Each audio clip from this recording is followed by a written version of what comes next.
And welcome back into the Sports Source. This segment brought to you by Tennova Healthcare. And folks, there is nothing worse than spending time in a hospital. It is scary, it's foreign, you feel vulnerable. But with Tennova Healthcare, that is not the experience. At Tennova, you get more than a gown that doesn't button in the back, you get actual care. And I know that for a fact because Tennova helped me get through a cancer battle a couple of years ago. I can easily tell you that I trusted my life to Tennova. I hope you'll trust me when I tell you how much I trust Tennova. Tennova Healthcare. Do yourself a favor and check Tennova.com to find out more about the health care that they provide across East Tennessee at many of their locations across the area. All right, back with Bob Hodge, who, politically speaking, it's appropriate, you're on the far left. Yes. To me, anyway, far right on the screen. Suddenly Which global warming makes sense. Yeah. There's a spotted owl I want you to talk to later. All right. Bob, of course, a columnist, freelance columnist for the Knoxville News Sentinel. Once again, the Tennessee fan base split. And considering how miserable things have been around here, I find it incredibly ironic that the thing they're split over is a coach who's never won less than 19 games and who took you to a Sweet 16, and yet there's still controversy. Does Cuonzo Martin, and we touched on this, does he stand a chance with those fans who are so vocal against him? Bob, I'll start with you. Yeah, I think he does. And it's like I told you last week. I blame people like me for people not liking him a little bit. But I think he stands a chance. I think he needs to get through next year and see what he does in his fifth year, like you were talking about earlier. But, you know, I've gone not 180 degrees around, but I've probably gone 130 degrees around on Cuonzo Martin the past few weeks. And I think if people just step back and look at it, you're going to say, yeah, this is a pretty good place for Tennessee's program right now. All right. Does he stand a chance with I think the anti-Martin crowd is so vocal, and you saw it this week. You saw more people flip, I think, to become positive for him. I think you had other people who kind of liked him that bought in a little more to him because they didn't think what was happening to him was fair. But at the same time, those people who wanted him gone, they've been very vocal in this, and I don't think once you've gone out there on Twitter and on message boards and said he's not the guy, I don't think you're going to be quick to do what Bob did, and that is say, no, I changed my mind. I made a statement too early. Most of these people are going to say, well, I'm going to keep moving the bar on him to show that he's not the right guy. So my estimate, I don't think he can survive here. Well, I think there's always going to be a small amount of people that don't like whatever coach you have at whatever institution. I think the biggest thing is Dave Hart, administration, need to come on, like you touched on, come out in support for him, and that way the fan base knows that administration is bought into this person. Because right now, coach has been left out there to dry, just hanging out there because he hasn't gotten that voice of support. Well, in due time. In due time. and you know, and them doing just a press release statement. Why not get them on a set together and have them talk, and let's see how they interact and all those things. But I think administration needs to come out and say, this is our guy, and then fan base can commit to him knowing that he's going to be here for a while. Well, Hart, we've tried to get an interview with him, and he won't talk until the deal is signed. Cuonzo Martin won't talk until the deal is signed. Both of them went to the Final Four, which means the deal won't be consummated at least until middle of this week or maybe later. I do think they've agreed on the numbers as far as the extension and the base.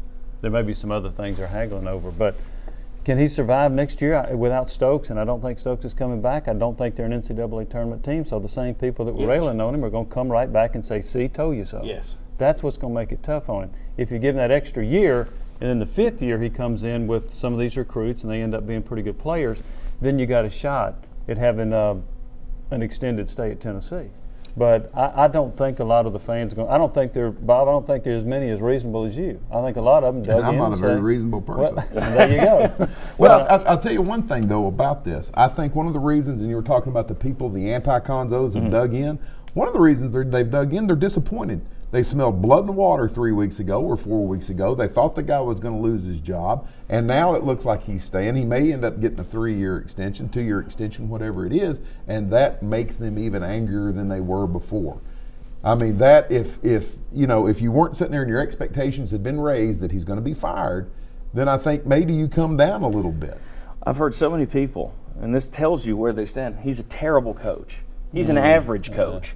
No. The record, if he's average coach, he's Buzz Peterson. He's 15-15, and you may get into the NIT, you may not. When you're winning 19, 20 games a year, that's not average. You can say that's not great, but it is good because most schools would say would take 20 wins. The thing I think is unfair is there's a lot of moving the bar, and I mentioned this earlier.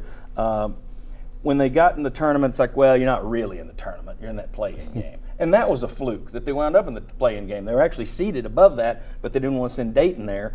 So you fluked out there. Then it was, well, he's going to get to play UMass, and they're not any good. That doesn't count. Then he gets Mercer. Well, that doesn't count. Let's see how he does against a good team. They fall down to Michigan, and it's, well, yeah, let's see if he can bring them back. He does. Well, let's see if he can drop a game-winning play. Aha! Finally we got him. How are you supposed to win when everybody's looking at it in that way? I also had somebody this week, Mike, I thought this was interesting. Had somebody zip me a tweet talking about it's clear Cuonzo Martin doesn't want to be here or else he wouldn't have interviewed at Marquette. My first thought was, did you say that when Bruce Pearl went over and played footsie with Memphis? Did you turn on Bruce Pearl? Was he showing that he didn't want to be here? Your thoughts on Cuonzo Martin talking to Marquette, do you think that should be used against him by this group that's anti-Cuonzo? Is there some thought that he did not want to be here? Yes, and it's legitimate. I think he had some serious doubts about the way he was being supported here. He hasn't said that to me personally, but I believe that to be the case.